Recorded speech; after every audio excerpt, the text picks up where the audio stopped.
பையரா வேண்டாம் பையரா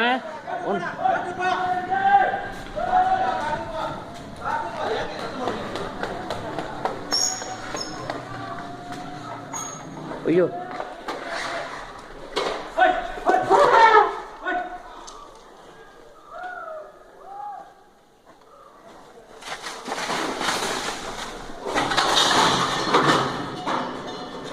ஏன் பையரன் ஏன் இங்கே வாங்க பையரன் போயிட்டு சத்தம் போடாதீங்க சத்தம் போடாதீங்க பையரன் அவன் பண்ணால விட்டுருங்க பையரன் விட்டுருங்க ஒன்றும் பண்ணாதீங்க பைக் ஒன்றும் பண்ணாதீங்க விட்டுருங்க ஐயோ எப்படி வந்துச்சு இது ஐயோ இது ரொம்ப ரிஸ்கில் முடிஞ்சிருமே என்ன ஆயிடுச்சு வந்து என்ன எதை அடிச்சு வேண்டாம் பையரன் ஐயோ